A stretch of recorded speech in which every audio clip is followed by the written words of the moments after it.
ప్రేమగల తండ్రి, మహాపరిశుద్ధుడైన మా దేవ, మీ ఆలయంలో ఉదయకాల సమయం VBS Day 2లో మేము కనబడటకు మీరు మాకు అనుగ్రహించిన తరుణాన్ని బట్టి వందనాలు. యేసుక్రీస్తు ప్రభువారిలో మీరు మమ్మలను ఏర్పాటు చేసుకున్నందుకే వందనాలు. మా ప్రభు మమ్మలను ప్రేమించి సిలువలో తన ప్రాణమును బలిగా అర్పించట్లో మీరు మా ఎడల కలిగి ఉన్నటువంటి ప్రేమను వెల్లడిపరిచారు.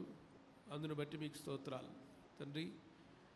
ఆ ప్రేమను మేము కూడా కలిగి ఉండాలని మీ లేఖనాల ద్వారా, పరిశుద్ధాత్మ దేవుని యొక్క సహాయం ద్వారా మేము ఎలాగ ఎరగాలో, తెలుసుకోవాలో, కనపరచాలో మీరే మాకు నేర్పిస్తురండి. వచ్చినటువంటి మా అందరితో మీరే మాట్లాడండి. మీ కృపకు మమ్మల్ని మేము అప్పచెప్పుకుంటున్నాం. విశ్వాసముతో పరిశుద్ధాత్మ దేవుని యొక్క పరిచర్య మా అందరి మధ్య జరిగించండి. మీ మాట, మీ స్వరం వినేటువంటి కృప మా అందరికీ దయచేయవలసిందిగా యేసుక్రీస్తు ప్రభు వారి అతి శ్రేష్టమైన ఉన్నతమైన నామములో స్తుతించి ప్రార్థించి అడిగి వేడుకొనుచున్నాము తండ్రి. Amen. What is the theme for this VBS? Walk worthy of the lord. ప్రభువుకు తగినట్లుగా నడవడము. ప్రభువుకు తగినట్లుగా నడవడం అంటే ప్రభువు ఎలా ఉన్నారో మనం అలా కనబడడం అని అర్థం. ప్రభువు ఎలాగూ ప్రేమించారో మనం కూడా అలాగూ ప్రేమించటము అని అర్థం. వీలవుతుందా? వీలవుతుందా? కష్టమే అని మనకు అనిపిస్తుంది. కానీ దేవుని యొక్క వాక్యము, పరిశుద్ధాత్మ దేవుడు మనం అలాగూ జీవించటానికి సహాయం చేస్తారు. ఆత్మీయమైనటువంటి జీవితం మనంతట మనం జీవించలేం దేవుని సహాయం లేకుండా. ఎలాగ మనము ప్రభు యొక్క సహాయం లేకుండా రక్షణ పొందలేమో, రక్షణ పొందినటువంటి జీవితాన్ని ప్రభువుకు తగినట్లుగా జీవించటం కూడా మన వల్ల కాదు. దేవుడే మనకు సహాయం చేస్తూ రావాలి. కంటత వాక్యము గలతీ పత్రిక 5వ అధ్యాయం, Galatians chapter 5 verse 22 and 23. గట్టిగా చదువుదామా? గలతీ 5:22-23. అయితే ఆత్మఫలమేమనగా ప్రేమ, సంతోషము, సమాధానము, దీర్ఘశాంతము, దయాళుత్వము, మంచితనము, విశ్వాసము, సాత్వికము, ఆశానిగ్రహం. ఇటు వాటికి విరోధమైన నియమేది లేదు. ఈ ఆత్మ ఫలములలో అనేకమైనటువంటి ఫలాలు ఉన్నాయి. ఇందులో ఈ ఆత్మ ఫలములో మొట్టమొదటిగా చెప్పబడింది ఏంటి? లవ్, ప్రేమ. దాని తర్వాత చాలా రాయబడ్డాయి. సంతోషము, సమాధానము, దీర్ఘశాంతము, దయాళుత్వం, ఇలా ఉన్నాయి కదా. ఇవన్నీ మనం కలిగి ఉండడానికి ఫస్ట్ ప్రేమ అనేది మన జీవితంలో ఉంటేనే మాత్రమే మిగతావన్నీ కూడా మనం కనపరచగలం. దీర్ఘశాంతం కనపరచాలంటే ప్రేమ కావాలి. సహనం కనపరచాలంటే ప్రేమ కావాలి. విశ్వాసం కనపరచాలంటే ప్రేమ కావాలి. అన్నిటికీ మూలం ఏమిటి? ప్రేమ. ఈ ప్రేమ అనేటువంటి పదాన్ని లోకము తప్పుగా అర్థం చేసుకుంది, మిస్అండర్స్టూడ్. లేకపోతే వాళ్ళు దానిని మిస్గైడ్ చేస్తున్నారు. ప్రేమ అనేటువంటి పదాన్ని మిస్గైడ్ చేస్తున్నారు, లేకపోతే వాళ్ళు తప్పుగా అర్థం చేసుకుంటున్నారు. Misunderstood, misused and misquoted. ప్రేమను తప్పుగా, అంటే ప్రేమ అనేది లోకములో అర్థం కానటువంటి ఒక పదం, కానీ ఎక్కువగా వాడుతున్నటువంటి పదం. ప్రేమ తప్పుగా అర్థం చేసుకున్నారు, తప్పుగా వాడుతున్నారు, అలాగనే మిస్కోటెడ్, తప్పుగా ఉపయోగిస్తున్నారు ప్రేమను. అయితే బైబిల్ గ్రంథంలో చూపించబడినటువంటి ప్రేమ ప్రత్యేకమైనది. రండి, యోహాను సువార్త 17వ అధ్యాయం, జాన్స్ గాస్పల్ చాప్టర్ 17 verse 10. ఎవరైనా పిల్లలు త్వరగా చదువుతారా? వచనాలు చాలా ఉన్నాయి మనం చూడవలసినవి. స్పీడ్గా చదివి త్వరగా చూసుకోవచ్చు. నావన్నీయు నీవి, నీవియు నావి, వారి యందు చాలా 10వ వచనం. నావన్నీయు నీవి, నీవియు నావి. యేసుక్రీస్తు ప్రభు వారు చేసినటువంటి ఈ ప్రార్థనలో ప్రభు అంటున్న మాట ఏమిటంటే, నావన్నీయు నీవి, నీవియు నావి. మనం వెంటనే ఏమనుకుంటామంటే భౌతికపరమైనవి, వస్తుపరమైనవి అని అనుకుంటాం. కానీ దేవునిలో ఉన్నవన్నీయు, దేవునిలో ఏముంది? గలతీ 5:22 చదివాం కదా, అవన్నీ దేవునిలో ఉన్నాయి. యేసుక్రీస్తు ప్రభు అంటున్నారు, నావన్నీయు నీవి, నీవియు నావి. ప్రాముఖ్యంగా దేవుడు అనగానే గుర్తుకొచ్చి రావాల్సినటువంటి మాట ఏమిటంటే, దేవుడు ప్రేమాస్వరూపి. నాలో ప్రేమ ఉండదు. నాలో వ్యక్తిగతంగా భౌతికంగా ఉన్నటువంటి ప్రేమ కొన్నిసార్లు అటు ఇటు వెళుతుంది. కానీ దేవుని ప్రేమ చెదిరిపోయినటువంటిది. యోహాను సువార్త 17వ అధ్యాయము 26వ వచనం చదవండి. నీవు నాయందు ఉంచిన ప్రేమ వారి యందు ఉండునట్లు నేను వారి యందు ఉండునట్లును వారికి నీ నామమును తెలియజేసేదను, ఇంకను తెలియజేసేదను. కాబట్టి దేవుడు ఏమై ఉన్నాడో మనము దేవునికి తగినట్లుగా అనగా ప్రభువుకు తగినట్లుగా నడుచుకోవాలంటే ప్రాముఖ్యంగా మన జీవితాల్లో ఏముండాలి? పిల్లలు ప్రేమ కలిగి ఉండాలి. చూడండి, యోహాను సువార్త 13వ అధ్యాయంలో యేసుక్రీస్తు ప్రభువారు, యోహాను సువార్త 13వ అధ్యాయం 34వ వచనం,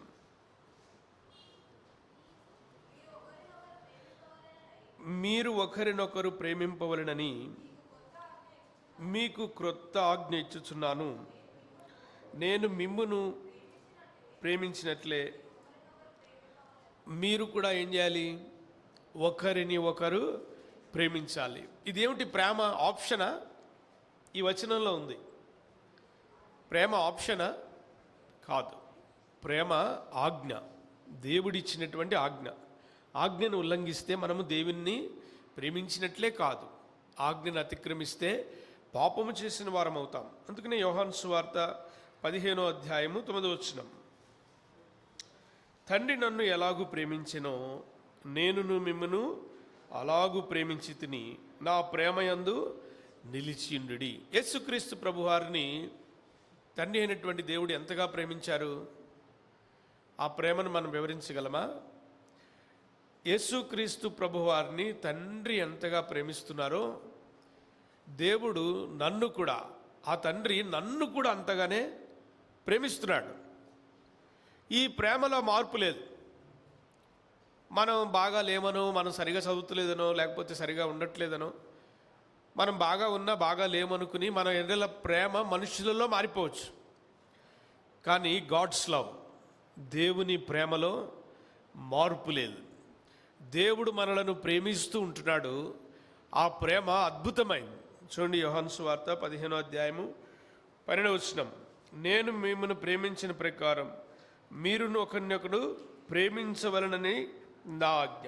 17వ వచనం, మీరు ఒకరినొకరు ప్రేమింపవలనని ఈ సంగతులు మీకు ఆజ్ఞాపించుచున్నాను. మనం ప్రేమించకపోతే దేవుని మాటను అతిక్రమించినట్లే. గలతీలకు రాసినటువంటి పత్రికలో, కొరింథీలకు రాసిన పత్రిక, మొదటి పత్రిక 13వ అధ్యాయంలో ఇది ప్రేమ అధ్యాయంగా చెప్పబడుతుంది. ప్రేమ అంటే ఏమిటో ఇక్కడ రాయబడింది. గలతీ పత్రిక, కొరింథీలకు రాసిన మొదటి పత్రిక 13వ అధ్యాయం 13వ అధ్యాయం 2-3 వచనాలు, ప్రవచించు కృపావరం కలిగి మర్మములన్నీయు జ్ఞానమంతయు ఎరిగిన వాడనైనను కొండలను పెకలింపగలిగిన పరిపూర్ణమైన విశ్వాసము గలవాడనైనను ప్రేమ లేని వాడినైతే నేను వ్యర్థుడను. జ్ఞానం అంతా ఉండి ప్రేమ లేకపోతే వ్యర్థుడను. విశ్వాసం ఉంది, అబ్బా ఏమి విశ్వాసం అండి అని అంటున్నాం. విశ్వాసం చాలా గొప్పది.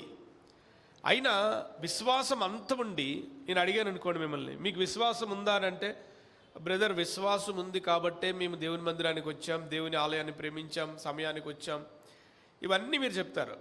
You have faith, but faith without love it is useless.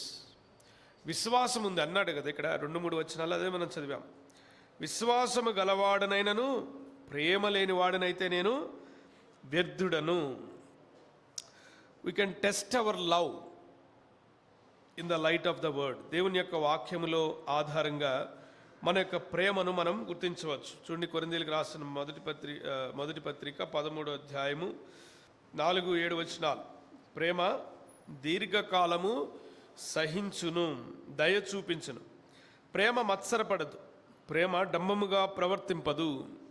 మన యందు ప్రేమ ఉన్నదా లేదా, ఈ ప్రేమ నిజమైందా కాదా అనేటువంటి పరీక్ష దేవుని యొక్క వాక్యపు వెలుగులో మనం పరీక్షించుకోవచ్చు. ఎలా పరీక్షించుకోవాలి? ఆ టెస్ట్ ఎక్కడికి తీసుకురావాలంటే ఈ కొరింథీ పత్రిక 1 కొరింథీ 13 దగ్గరికి కనుక మనం తీసుకొస్తే అప్పుడు మనకు అర్థమవుతుంది ఈ ప్రేమ మన యందున్న ప్రేమ. నేను నిజంగా అందరినీ ప్రేమించగలుగుతున్నానా అనేటువంటి ప్రశ్న మనకు వస్తే, ఏ రకమైన ప్రేమ? లోకంలో అర్థమైనటువంటి వారి ప్రేమ కాదు, లోకస్తులు చెప్పుకునేటువంటి ప్రేమ కాదు, లోకస్తులు ప్రేమను గురించి ఏమనుకుంటున్నారు అది కాదు, దేవుడు ఏమంటున్నాడు ప్రేమని. ప్రేమ కలిగిన వారే ప్రేమను గురించి మనకు వివరించగలరు. దేవుని యొక్క వాక్యములో దేవుడు ప్రేమ స్వరూపి, దేవుడు ఆత్మస్వరూపి, దేవుడు సత్యస్వరూపి అని దేవుని యొక్క స్వరూపాన్ని కొన్ని భావాలతో వివరించారు. అందులో ఒకటి ఏమిటంటే దేవుడు ప్రేమాస్వరూపి. సంపూర్ణమైనటువంటి ప్రేమ ఎక్కడుందంటే దేవునిలో ఉంది. దేవుడు మాత్రమే ప్రేమను మనకు వివరించగలడు, మనకు నింపగలడు. ఈ వాక్యములో ఉన్నటువంటి ఈ ప్రేమ ఏదైతే 1 కొరింథీ 13, 4, 5 ఈ వచనాల్లో మనం చూసామో, ఇది మన జీవితాల్లో కనిపించినప్పుడే మనము నిజమైనటువంటి ప్రేమ కనపరుస్తున్నటువంటి వారంగా మనం ఉంటాం. మీకు ప్రారంభంలోనే చెప్పాను ఏమిటంటే, దేవుడు మన యందు చూపిస్తున్నటువంటి ప్రేమ, మన యందు ఉంచినటువంటి ప్రేమ, లేకపోతే ఇక్కడ చెప్పబడినటువంటి ఈ ప్రేమ మనం ఎప్పుడు చూపించగలమనంటే, ఎలా చూపించగలమనంటే, ఖచ్చితంగా మనకు దేవుని యొక్క సహాయము అవసరము. దేవుని యొక్క సహాయం అవసరమే కదా. మనం ప్రేమను చూపించలేం, మనంతట మనము ప్రేమను చూపించలేం. ఒకవేళ మనం ప్రేమను చూపిస్తున్నామని అనుకుంటే అది భౌతికమైనటువంటి ప్రేమ అవుతుంది, కానీ ఇక్కడ ఉన్నట్లుగా రాదు. 4-7 వచనాల దగ్గరికి తీసుకొస్తే మనం ఫెయిల్ అయిపోతాం. దేవుడు మన ఎడల చూపించినటువంటి ప్రేమ అది దీర్ఘకాలం సహిస్తుంది, దయ చూపిస్తుంది, మత్సరపడకుండా ఉంటుంది, డంబముగా ప్రవర్తింపదు, ఉప్పొంగదు, అమర్యాదగా నడుచుకోదు, స్వప్రయోజనం విచారింపదు, కోపపడదు, ఉపకారం మనస్సులో ఉంచుకొనదు. అంత మాత్రమే కాదు, అన్నిటినీ తాళుతుంది, సహిస్తుంది. నిజమైనటువంటి ప్రేమ సహిస్తుంది. అవతల వ్యక్తి మనల్ని ఎంత హింసించినా, బాధ పెట్టినా, కొట్టినా, అవమానపరిచినా, మన అవతల వ్యక్తిని సంపూర్ణంగా మనం ప్రేమించగలుగుతున్నప్పుడే ఆ ప్రేమను ఇక్కడ దేవుడు అంటున్నాడు, ఈ ప్రేమను నేను మీ ఎడల చూపించాను, నావన్నీయు నీవి, నీవియు నావని యేసుక్రీస్తు ప్రభువారు చెప్పారు కదా. దేవుడు చూపించినటువంటి ఆ ప్రేమ, లేకపోతే దేవునిలో ఉన్న ప్రేమ, యేసుక్రీస్తు ప్రభువారు ఆయన శరీరధారిగా భూమి మీద ఉన్నప్పుడు కూడా ఆయన అదే ప్రేమను చూపించారు. ఆయన్ను కొడుతున్నా ప్రేమించారు, అవమానం చేస్తున్నా ప్రేమించారు, ఆయన్ను తిడుతున్నా ప్రేమించారు, ఆయన గడ్డం లాగినా, చెంప మీద కొట్టినా ఆయనలో ఆ ప్రేమ ఉంది కదా. దేవుడిచ్చిన ప్రేమ భూమి మీద ఆయన ఉన్నప్పుడు, మనుష్య రీతిగా శరీరధారిలో ఉన్నప్పుడు ఆయనలో ఉన్నటువంటి ప్రేమ, అందులో మార్పు రాలేదు. మార్పు రానటువంటి దేవుని యొక్క ప్రేమ. రండి, యోహాను సువార్త 14వ అధ్యాయం. యోహాను సువార్త 14వ అధ్యాయం 16వ వచనం. యోహాను సువార్త 14:16 చదవండి. నేను తండ్రిని వేడుకొందును, మీ యొద్ద ఎల్లప్పుడూ ఉండుటకు ఆయన వేరొక ఆదరణకర్తను, అనగా సత్యస్వరూపిగా ఆత్మను అనుగ్రహించును. యేసుక్రీస్తు ప్రభువారు భౌతికంగా భూమి మీద ఉన్నారు. ఇప్పుడు తండ్రి, కుమారుడు, పరిశుద్ధాత్మదేవుడు, త్రిత్వము, తండ్రి, కుమార, పరిశుద్ధాత్మదేవుడు.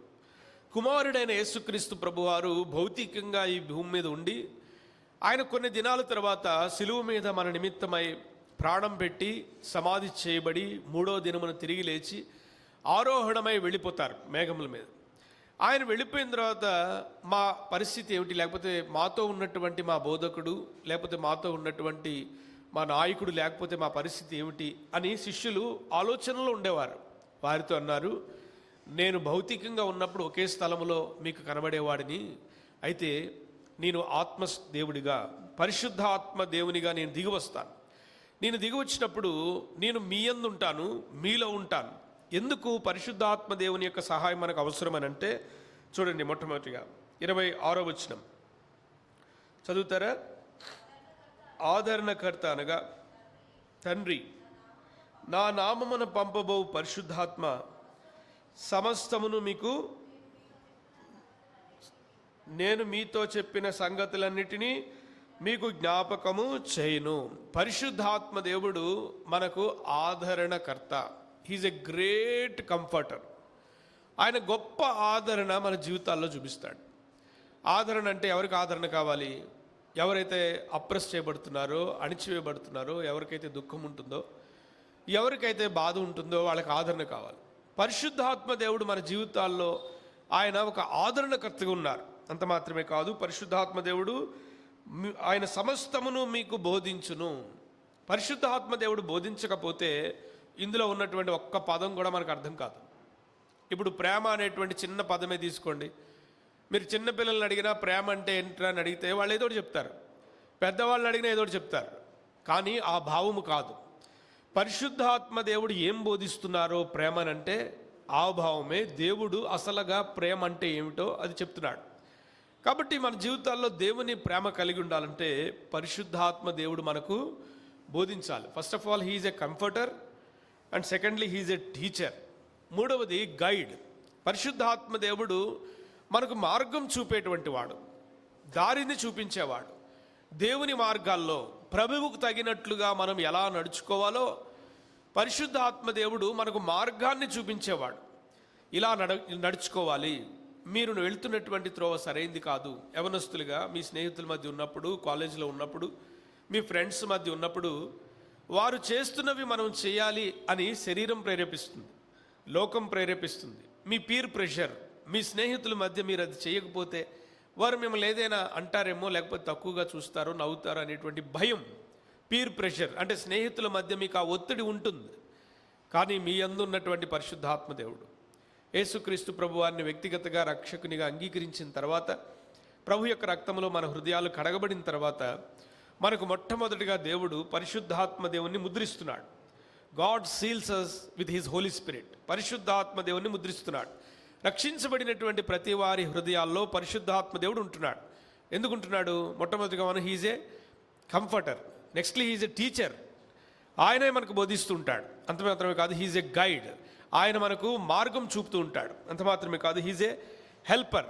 ఆయన మనకు సహాయము చేస్తున్నటువంటి వాడు. పరిశుద్ధాత్మ దేవుడు మనకు ఆదరణకర్త, పరిశుద్ధాత్మ దేవుడు మనకు బోధకుడు, పరిశుద్ధాత్మ దేవుడు మనకు మార్గం చూపేటువంటి వాడు, పరిశుద్ధాత్మ దేవుడు మనకు సహాయము చేసేటువంటి వాడు. పరిశుద్ధాత్మ దేవుని యొక్క గొప్ప కార్యం మన జీవితాల్లో ఏమిటంటే, రియల్ పర్సన్ ఉన్నటువంటి యేసుక్రీస్తు ప్రభువారిని మనకు రియల్ పర్సన్గా చేసేస్తాడు. చాలాసార్లు మనం ఇమాజినేషన్స్లో ఉంటాం. దేవుడు ఎక్కడో ఉన్నాడు, నేను ఎక్కడో ఉన్నాను అని ఇమాజినేషన్స్లో, ఊహల్లో ఉంటాం. కానీ పరిశుద్ధాత్మ దేవుడు మన జీవితాల్లో యేసుక్రీస్తు ప్రభు వారిని ఒక రియల్ పర్సన్గా, అంటే మనం మన తల్లిదండ్రులతో ఎలా ఉంటున్నామో, మన స్నేహితుల మధ్య ఎలా ఉంటున్నామో, వాళ్ళు రియల్ పర్సన్స్ కదా. దేవుణ్ణి అనగా యేసుక్రీస్తు ప్రభు వారినే ఒక నిజమైనటువంటి వ్యక్తిగా, వాస్తవంగా మన ప్రక్కనే నడుస్తున్నటువంటి వ్యక్తిగా పరిశుద్ధాత్మ దేవుడు మన జీవితాల్లో చేస్తాడు. పరిశుద్ధాత్మ దేవుని యొక్క గొప్ప కార్యం అది. అందుకనే చూడండి, యోహాను సువార్త 3వ అధ్యాయం 16వ వచనం మనకందరికీ పరిచయమే. యోహాను 3:16, దేవుడు లోకమును ఎంతో ప్రేమించెను కాగా ఆయన తన అద్వితీయ కుమారునిగా పుట్టిన వాని యందు విశ్వాసముంచు ప్రతివాడు నశింపక నిత్య జీవం పొందునట్లు ఆయనను అనుగ్రహించెను. దేవుడు తన కుమారుణ్ణి ఎందుకు అనుగ్రహించాడు అనంటే, దేవుడు మనలను ప్రేమిస్తున్నాడు గనక. 1 యోహాను పత్రిక 4వ అధ్యాయము 10వ వచనం గనక మనం గమనిస్తే, మనము దేవుని ప్రేమించితమని కాదు, తానే మనలను ప్రేమించి, మనం ప్రేమించిన తర్వాత కాదు దేవుడు మన కొరకు ఏదైనా చేసింది. మనం ఇంకా ఆయన్ను ప్రేమించలేదు, ఆయన కావాలని అనుకోలేదు. అప్పుడే దేవుడు మనలను ప్రేమించి, మనం ఇంకా ఆయన్ను ప్రేమించక మునిపే మనలను ప్రేమించి ఏం చేశాడు? తన కుమారుణ్ణి, 1 యోహాను 1:4-10లో మన పాపములకు ప్రాయశ్చిత్తమైండుటకు తన కుమారుని పంపెను, ఇందులో ప్రేమ ఉన్నది. దేవుడు నన్ను ప్రేమిస్తున్నాడా అనే ప్రశ్న చాలామందికి ఉంటుంది. ఏమిటండి నా జీవితం ఎలా ఉంది, లేకపోతే నాకున్న కష్టాలు ఏమిటని ఒకసారి ఆలోచించుకుంటే పరిశుద్ధాత్మ దేవుడు మనకు బోధించి మనకు నడిపించేటువంటి గొప్ప సత్యం ఏంటంటే, దేవుడు నీవు ప్రేమించక మునిపే ఆయన నిన్ను ప్రేమించి నీ పాపములకు ప్రాయశ్చిత్తమై ఉండుటకు దేవుడు తన కుమారుణ్ణి ఈ లోకమునకు పంపెను. ఇందులో దేవుని యొక్క ప్రేమ ప్రత్యక్షంగా కనబడుతుంది. కాబట్టి దేవుడు మనకు ఇస్తున్నటువంటి ఆజ్ఞ ఏమిటంటే 4వ అధ్యాయం 16వ వచనం, 4:16 1 యోహాను, మన ఎడల దేవునికి ఉన్న ప్రేమను మనం ఎరిగిన వారమై దానిని నమ్ముకొనుచున్నాము. దేవుడు ప్రేమాస్వరూపే ఉన్నాడు. ప్రేమ యందు నిలిచి ఉండేవాడు దేవుని యందు నిలిచి ఉన్నాడు, దేవుని వాని యందు నిలిచి ఉన్నాడు. ప్రేమలో మనం నిలిచి ఉంటే మనము దేవుని యందు నిలిచి ఉన్నట్లు. దేవుని నమ్ముతున్నారా అంటే నమ్ముతున్నామంట,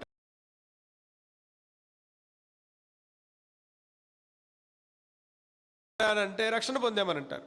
కానీ వీటన్నిటికీ కొలమానము, మెజర్మెంట్ లేకపోతే యార్డ్ స్టిక్ ఏమిటంటే, దేవుణ్ణి మనం నిజంగా ప్రేమిస్తున్నామని అర్థం ఏమిటంటే, వ్యక్తులను మనం ప్రేమిస్తున్నామంటే ఇక్కడ చూడండి 16వ వచనంలో ఏమనుంది, ప్రేమయందు నిలిచి ఇండువాడు దేవుని యందు నిలిచి ఉన్నాడు. ఇదొక టెస్ట్ మనకి. దేవుడు చెప్తున్నటువంటి ఈ ప్రేమ, దేవుడు చూపిస్తున్నటువంటి ప్రేమ మనం ఇతరుల ఎడల చూపించగలుగుతున్నామా లేదా, ఈ ప్రేమ మన యందు ఉందా లేదా అన్నదానికి టెస్ట్ ఏమిటంటే, దేవుని మనం కనుక ప్రేమిస్తున్నట్లయితే, ఇతరులను ప్రేమిస్తున్నట్లయితే దేవుని ప్రేమ మన యందు నిలిచి ఉన్నట్లు, దేవుడు మన యందు నిలిచి ఉన్నట్లు. ఇప్పుడు మీరు రక్షణ పొందినటువంటి వారిని అడిగామనుకోండి, దేవుడు మీ యందు ఉన్నాడా అంటే ఉన్నాడు అని మీరు చెప్పచ్చు. కానీ దానికి పరీక్ష ఏమిటి? మీరు ప్రేమ యందు నిలిచి ఉంటే, లేకపోతే మీరు దేవుని యందు నిలిచి ఉన్నారన్న దానికి సాక్ష్యం ఏమిటంటే, మీరు ప్రేమను కనబరుస్తూ ఉంటారు. You try to show love to others. ఏది దేవుడు ఎలా ప్రేమిస్తున్నాడో, ప్రేమ అనేటువంటిది not getting things from others but giving things to others. దేవుడు తన ప్రేమను ఎలా వెల్లడిపరిచాడు? తన కుమారుణ్ణి ఇచ్చుటలో దాన్ని మనకు చూపించాడు. మనం కూడా దేవుని ప్రేమను కనపరుస్తున్నామంటే ఎవరి దగ్గర నుంచి అయినా ఏదైనా వస్తుందా, లేకపోతే ఎవరి దగ్గర నుంచి ఏదైనా పొందుతామని కాదు, కానీ మనకున్నవి, మన దగ్గర ఉన్నటువంటివి ఇతరులకు ఇచ్చుట ద్వారా దేవుని ప్రేమను కనపరుస్తాం. దేవుని ప్రేమను మనం కనపరచడానికి ఇంకొక సాక్ష్యం ఏమిటంటే, లేకపోతే మనం పరీక్ష చేసుకోవడానికి మొట్టమొదటిగా మనం దేవుని వాక్యమును ప్రేమించాలి. కీర్తన 119:46 ఎవరిని చదువుతారండి? 47వ వచనం, కీర్తన 119:47. నీ ఆజ్ఞలను బట్టి నేను హర్షించెదను, అవి నాకు ప్రియములు. I delight in thy word. నేను దేనిలో సంతోషిస్తున్నాను? యవనస్తులారా, మీరు దేని యందు మీ సంతోషం ఉంది? లోకములో మీ సంతోషం ఉందా? కీర్తన 119:47లో మనం గమనిస్తే భక్తుడు అంటున్నాడు, నేను నీ యందు సంతోషిస్తున్నాను, నీ వాక్యమునందు సంతోషిస్తున్నాను, నీ మాట యందు నేను సంతోషిస్తున్నాను. I delight in thy word. ఎందుకంటే నేను నీ వాక్యమును ప్రేమిస్తున్నాను. వాక్యమును ప్రేమించినప్పుడే వాక్యములో మనకు సంతోషం దొరుకుతుంది. చూడండి, మీరు బైబిల్ తీసి ఇంట్లో పేరెంట్స్ బైబిల్ చదువుకోమన్నప్పుడు కొంతమంది చాలా విసుగ్గా, ఏంటి రోజు మమ్మీ బైబిల్ చదువుకోమంటుంది, డాడీ బైబిల్ చదువుకోమంటున్నారని ఏదో కోపంగా వాళ్ళు చూస్తున్నారని కొంచెం తీసి చదివి మూసేసి వెళ్ళిపోతాం. అంటే దాని అర్థం ఏంటి? వాక్యమును ప్రేమిస్తున్నట్ట కాదు కదా. మీరు వాక్యం తీస్తున్నప్పుడు are you delight in reading the word of God? దేవుని వాక్యాన్ని తెరుస్తున్నప్పుడు అబ్బా నాకు సమయం దొరికింది, బైబిల్ నా ముందుంది, వాక్యం నా ముందుంది అని మీరు ఎప్పుడు సంతోషిస్తారనంటే వాక్యమునందు మీరు ఆనందించినప్పుడు, వాక్యంపై మీ యొక్క ప్రేమను కనబరిచినప్పుడు. ఈ వాక్యము పరిశుద్ధాత్మ దేవుని యొక్క ప్రేరేపణ చేత రాయబడింది. ఈరోజు మీకు జనరల్ సింగింగ్లో కూడా చివరి పాట అదే పాడుతూ వచ్చారు. ఏమని? అనేక మంది దైవజనులు అన్ని వేల సంవత్సరాలు వారు పరిశుద్ధాత్మ దేవుని యొక్క ప్రేరేపణ చేత రాశారండి. అదే మనకి పేతురు రాసినటువంటి 2వ పత్రిక 1వ అధ్యాయము 21వ వచనంలో రాయబడింది.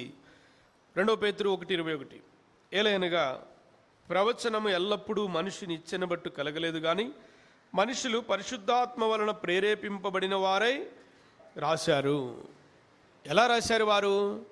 మనుషుల్ని ఇచ్చిన బట్టి కాదు. వాళ్ళు ఏదో అనుకుని ఇలా రాస్తే బాగుంటుంది, ఇది పొయిట్రీ, లేకపోతే ఇది సామెతలు, ఈ కోట్ బాగుందని కాదు. ఎలా రాశారనంటే మనుషులు ప్రేరేపించిన బట్టి కాదు, పరిశుద్ధాత్మ దేవుని యొక్క ప్రేరేపణ చేత వారు దేవుని యొక్క వాక్యాన్ని రాస్తూ వచ్చారు. కాబట్టి దేవుని యొక్క వాక్యాన్ని నేను ప్రేమించినప్పుడు ఆ వాక్యాన్ని చదువుటలో నా యొక్క సంతోషం ఉంటుంది. మనం ఎప్పుడైతే ప్రేమించటానికి జీవిస్తూ ఉంటామో అప్పుడు జీవించటానికి ప్రేమిస్తాం. చాలామందికి జీవితం మీద విరక్తి ఎందుకు కలుగుతుందంటే ప్రేమ అనేది ఉండదు. When we love to live to love, then we love to live. When we live to love, then we love to live. మనం ప్రేమించటానికి, ఈరోజు దేవుడు నాకు ఇచ్చినటువంటి దినము నేను ఇతరులను ప్రేమించటానికి గనక వెచ్చించాలి అనేటువంటి ఆలోచన ఉంటే అప్పుడు ప్రతి దినము నేను జీవించటానికి ఇష్టపడతాను. చాలాసార్లు ఏం జీవితమోనండి, బాగాలేదు, అంత అన్ని విషాదాలే, అన్ని దుఃఖాలే, ఎప్పుడు వెళ్ళిపోతానో అనిపిస్తుంది, ఎప్పుడు చనిపోతానో అనిపిస్తుంది, ఏమిటండి నాకు ఇన్ని కష్టాలు అని అనుకుంటే అర్థం ఏంటంటే వారిలో నిజమైనటువంటి దేవుని ప్రేమ నింపబడలేదు. దేవుని ప్రేమ ఎప్పుడైతే హృదయాల్లో నింపబడుతుందో అప్పుడు మనం బ్రతకడానికి కూడా ఇష్టపడతాం. ఇంకొక రోజు నేను బ్రతుకుతాను. ఎందుకు బతుకుతాను? దేవుడు నా ఎందుంచినటువంటి ప్రేమను నేను ఇతరులకు చూపించటానికి నేను బ్రతుకుతాను అని మనం చెప్తాం. చూడండి, చాలాసార్లు ఈ పామ్ హిస్టరీ అంటే చేతులు ఉన్నటువంటి రేఖలను బట్టి కొందరు జ్యోతిష్య శాస్త్రం చెప్తారు కదా. వాళ్ళు ఏమంటారు, ఇక్కడ ఒకటి ఎం లాగా ఒక లైన్ ఉంది, ఎం లైన్ ఏమంటారట, లైఫ్ లైన్ అంటారట. ఎం లైన్ని లైఫ్ లైన్ అని అంటారు. లైఫ్ లైన్ అంటే ఎంతకాలం బ్రతుకుతారు అని మీ చేతిలో ఉన్నాయి కదా, ఒకసారి మీ చేయి చూసుకోండి, అందరికీ ఉంటాయి. వాళ్ళు ఈ గీతను చూసి ఏమంటారంటే వాళ్ళు లైఫ్ లైన్ అంటారు, ఎంతకాలం బ్రతుకుతారు అని అంటారు. ఇంకొకటి మధ్యలో ఇంకో గీత ఉంటుంది, దాన్ని చూసి వాళ్ళు ఏమంటారంటే మీకున్నటువంటి మెంటల్ డెవలప్మెంట్, అంటే మీరు ఎంతగా స్థిరంగా మనసులో ఉంటారు, లేకపోతే మీకున్నటువంటి ఆశలు ఏమిటంటారు. ఇంకొక లైన్ ఉంది, మీకు 3 లైన్లు ఉన్నాయా, 4 ఉన్నాయా? నాకు 3 ఉన్నాయి, మీకు కూడా 3 ఉన్నాయా? ఎక్సెస్ ఉన్నాయా? Vitality of A person, magnetism. ఒక వ్యక్తి ఎంతగా తన యొక్క జీవితాన్ని మ్యాగ్నెటిజం అంటే అన్నిటినీ పొందటానికి ఇష్టపడుతూ ఉంటాడని ఇంకా రకరకాలుగా వాళ్ళు మన చేతిలో ఉన్నటువంటి రేఖలు చూసి వాళ్ళు చెప్తారు. దాన్ని మనం నమ్మచ్చా? Can we believe? Does Bible accept it? Bible అంగీకరిస్తుందా? అంగీకరించదు. బైబిల్కు వ్యతిరేకమైనవి చాలా ఉన్నాయి. దానిని మనం, లోకంలో వాళ్ళు డబ్బు కోసమో లేకపోతే పేరు ప్రఖ్యాతుల కోసమో వాటిని చేస్తారు. కానీ దీని గురించి ఒక మాట లేవి కాండంలో ఒక మాట రాయబడింది. లేవీయులకు రాసిన పత్రిక 19వ అధ్యాయం, లేవీయులకు రాసిన పత్రిక 19వ అధ్యాయము 31.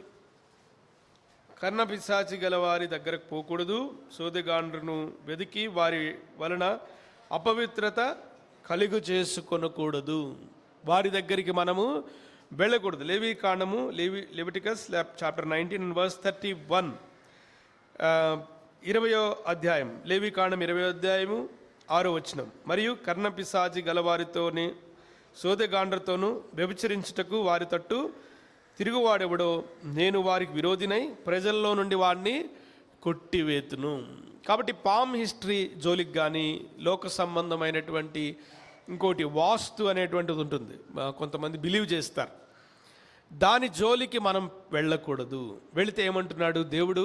అట్టి వారిని తన జనములో నుంచి కొట్టివేస్తానని దేవుడు హెచ్చరిస్తున్నాడు. కాబట్టి వాటి జోలికి మనం వెళ్ళడం అనేది దేవునికి అయిష్టమైనటువంటిది. ప్రభువుకు తగినట్లుగా మనం నడుచుకోవాలనంటే ఈ లోక సంబంధమైనటువంటి వాటి నుంచి మనము దూరముగా ఉండాలి. దూరముగా లేనప్పుడు మనం వాటిని చేయలేం. చూడండి, మొదటి సమూయేలు గ్రంథం 28వ అధ్యాయం, మనకి సమయం తక్కువ ఉంది, ఇక్కడ కొన్ని విషయాలు రాయబడ్డాయి. మొదటి సమూయేలు గ్రంథం 28వ అధ్యాయము 17 నుంచి 19 లేక 31 వచనాల్లో సౌలు దేవుని చేత ఏర్పరచబడినటువంటి మొట్టమొదటి రాజు అయినప్పటికీ తన జీవితంలో కర్ణపిశాచి వైపు వెళ్ళాడు, సోది చెప్పేవారి వైపు వెళ్ళినప్పుడు ఏమైంది? దేవుడు సౌలును ఎప్పుడో తృణీకరించాడు. ఇప్పుడు దేవుని ఆత్మ, పరిశుద్ధాత్మ దేవుడు సౌలులో పని చేయట్లేదు. దేవుని యొక్క స్వరం, దేవుని యొక్క మాటను సౌలు వినలేకపోతున్నాడు. ఎందుకు వినలేకపోతున్నాడు? దేవుని మార్గాల నుంచి తప్పిపోయాడు. పరిశుద్ధాత్మ దేవుడు చూపిస్తున్నటువంటి మార్గము నుంచి తొలగిపోయాడు. దేవుడు ఒప్పుకుంటాడా? పిశాచి దగ్గరికి, కర్ణ పిశాచి దగ్గరికి, పామ్ హిస్టరీ వాళ్ళ దగ్గరికి, లేకపోతే ఇక్కడ కర్ణ పిశాచి దగ్గరికి వచ్చాడు కదా, వచ్చి తాను ఏదైనా సహాయం పొందటానికి చూశాడు. దేవుడు ఒప్పుకోలేదు. దేవుడు ఎప్పుడో కొట్టివేశాడు. పరిశుద్ధాత్మ దేవుని యొక్క సహాయము సౌలుకు లేదు కాబట్టి సౌలు ఇప్పుడు ఏమనుకుంటున్నాడంటే, నేను వేరే మార్గంలో వెళ్ళి ఈ మార్గాన్ని కనుగొనాలేమో అనుకుంటున్నాడు. కానీ వీలు కాదు. దేవుని యొక్క పరిశుద్ధాత్మ దేవుడే దేవుని యొక్క విషయాలు మనకు బోధిస్తాడు. దేవుని యొక్క పరిశుద్ధ లేఖనాలే దేవుని యొక్క మార్గాన్ని మనకు తెలియపరుస్తాయి. కొరింథీయులకు రాసిన మొదటి పత్రిక 13వ అధ్యాయంలో ఉన్నటువంటి విషయాలే మనం దేవుని యందు ప్రేమ కలిగి ఉన్నామా లేదా అనేటువంటిది పరీక్ష చేసుకునేదానికి వీలయ్యేటువంటి విషయాలు. ఒక 4 వచనములు మనం చూసుకుని నేటికి మనం ముగించుకుంటాం. తర్వాత మీకు రేపటి నుంచి వచ్చేటువంటి పాఠాల్లో ఈ ప్రేమను ఆధారం చేసుకుని గలతీ పత్రిక 5వ అధ్యాయం 22-23 వచనాల్లో ఉన్నటువంటి విషయాలు, ప్రేమ, సంతోషము, సమాధానము, దీర్ఘశాంతం, ఇలా ఏమున్నాయో ఈ ఆత్మ ఫలాన్ని గురించి మీరు రేపటి పాఠం నుంచి చూస్తారు. అయితే ఈ రోజున ఈ ప్రేమ, వీటి తర్వాత వచ్చేటువంటివన్నీ కూడా కలిగి ఉండడానికి మూలం ఏమిటి? ప్రేమ. ఎటువంటి ప్రేమ అది? దేవుడు కనపరిచిన ప్రేమ, దేవుడు చూపిస్తున్నటువంటి ప్రేమ, దేవుడు అర్థం చేస్తున్నటువంటి ప్రేమ. లోక సంబంధమైంది కాదు. లోకస్తులు మిస్అండర్స్టూడ్ చేసుకున్నారు ప్రేమను. ప్రేమ అనేటువంటి పదాన్ని తప్పుగా వాడుతున్నారు. అలాగనే కాదు, ప్రేమను వారు తప్పుగా ప్రచురపరుస్తున్నారు, చూపిస్తున్నారు. లోకస్తుల విషయంలో మనం ప్రేమను కనుక తీసుకుంటే తప్పకుండా పతనం అయిపోతాం, నాశనం అయిపోతాం. దేవుడు చూపించినటువంటి ప్రేమ, దేవుడు మనకు అర్థం చేస్తున్న ప్రేమ, దేవుడు మన యందుంచినటువంటి ప్రేమ, మనం ఇతరుల ఎడల ఏ ప్రేమను చూపించాలని దేవుడు కోరుతున్నాడో ఆ ప్రేమను మనం కనపరచాలి. రండి, రోమిలికి రాసిన పత్రిక 12వ అధ్యాయం 9వ వచనం త్వరగా. రోమా 12:9. మీ ప్రేమ నిష్కపటమైనదై ఉండవలను, చెడ్డదానిని అసహించుకొని మంచి దానిని హత్తుకొని ఉండండి. చెడ్డదాన్ని మనం అసహించుకోవాలి, మంచిదాన్ని హత్తుకుని ఉండాలి. ప్రేమ ఎలా ఉండాలి? రోమా 12:9 ప్రకారం నిష్కపటమైనదై ఉండాలి. ప్రేమలో ఎటువంటి కపటము ఉండడానికి వీలు లేదు. మనం చూసిన ఇందాక కొరింథీ మొదటి పత్రిక 13:8 చదువుతారు ఎవరైనా బిగ్గరగా? మొదటి కొరింథీ 13:8.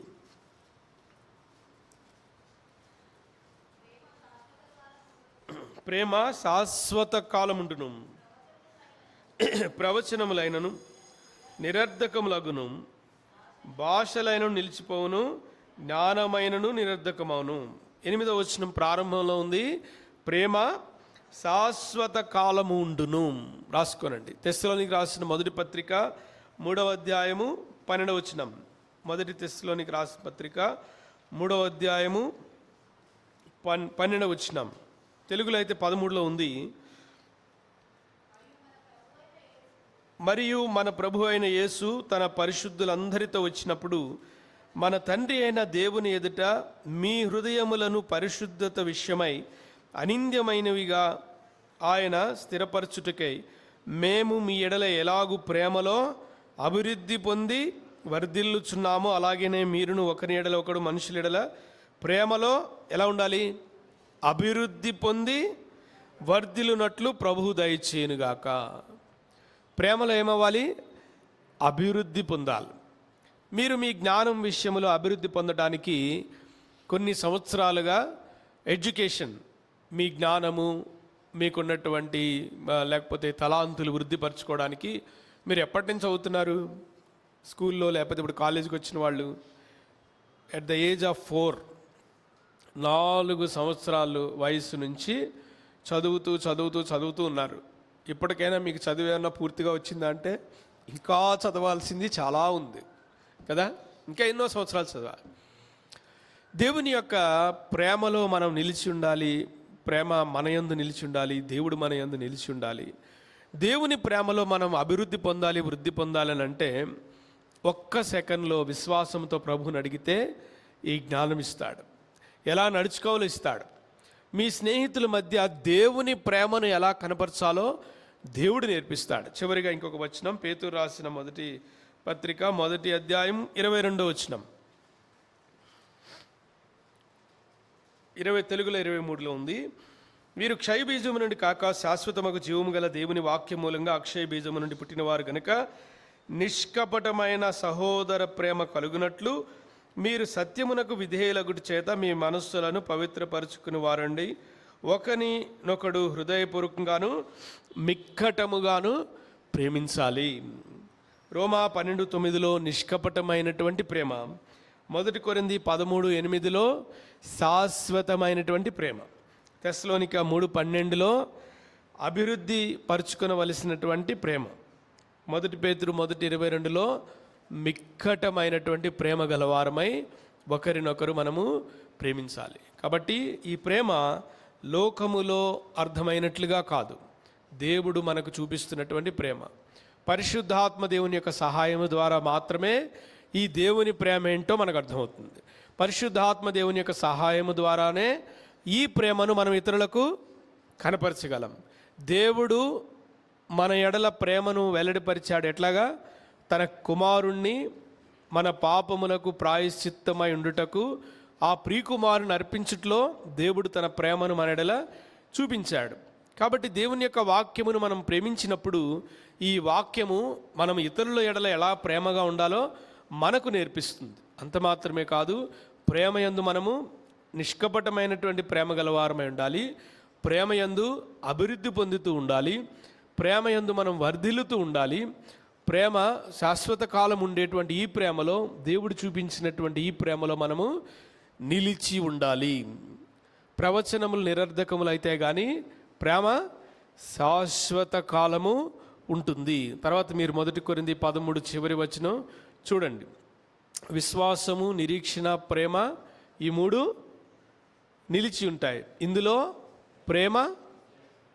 ప్రేమ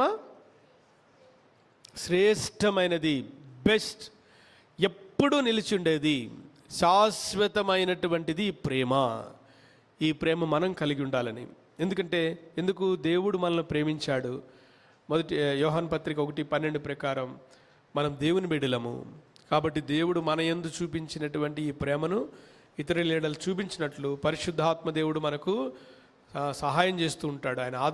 ఆయన ఆదరణకర్త, ఆయన మనకు బోధకుడు, ఆయన మనకు గైడ్ చేసేటువంటి వాడు. దేవుడు మనకు, పరిశుద్ధాత్మ దేవుడు మనకు టీచ్ చేసేటువంటి వాడు, ఎలా నడుచుకోవాలో నేర్పిస్తాడు. కాబట్టి పరిశుద్ధాత్మ దేవుడే మన ఆత్మీయ జీవితంలో ప్రభువుకు తగినట్లుగా ఇతరుల ఎడల ఎలా ప్రేమ చూపించాలో నేర్పించునుగాక. ప్రార్థన చేసుకుంటాం. రండి. ప్రేమగల తండ్రి, మహాపరిశుద్ధుడైన మా దేవ, మీ లేఖనముల్లో ప్రేమను గురించి మా కొరకై మీరు రాసించారు. పరిశుద్ధాత్మ దేవుని యొక్క ప్రేరేపణతో రాయబడినటువంటి మాటలు మేము వాక్యమునందు సంతోషించినట్లు, వాక్యమును ప్రేమించినప్పుడు పరిశుద్ధాత్మ దేవుని యొక్క సహాయంతో ప్రేమయందు అభివృద్ధి పొంది నిష్కపటముగాను ప్రేమయందు వర్ధిల్లేటువంటి వారంగాను ఉండి ప్రభువుకు తగినట్లుగా ఈ లోకంలో మా ప్రజల మధ్య ఎలాగూ ప్రేమ కలిగి మేము నడుచుకోవాలో మీరు మాకు నేర్పించారు. అలాగూ జీవించుటకు మీరే మా అందరికీ సహాయం చేయమని, మిగతా దినముల్లో కూడా ఈ ప్రేమను ఆధారం చేసుకుని దాని ద్వారా వచ్చేటువంటి ప్రేమ, సంతోషము, సమాధానం, దీర్ఘశాంతము, ఇవన్నీ కూడా ఆత్మ ఫలము మాలో ప్రతి ఒక్కరూ ఫలించుటకు మీరే సహాయం చేయమని యేసుక్రీస్తు ప్రభువారి నామములో ప్రార్థించి వేడుకొనుచున్నాము తండ్రి. ఆమేన్.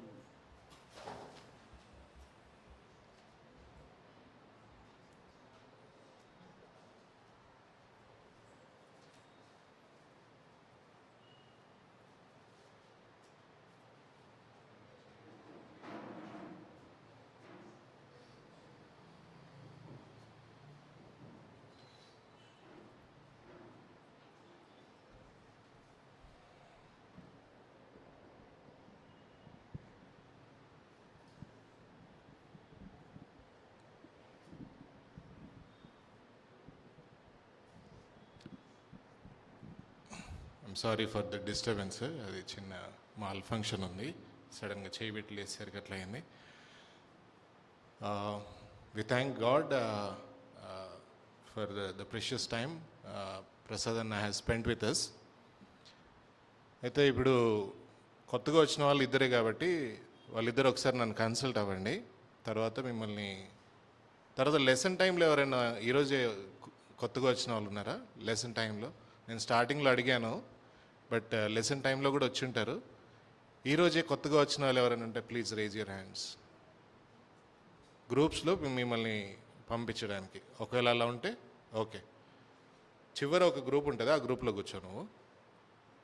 మనం యా మీరు కూడా చివరి 2 గ్రూప్స్ ఉంటాయి, రెండిట్లో ఏదైనా ఒక గ్రూప్లో కూర్చోండి. All right. సో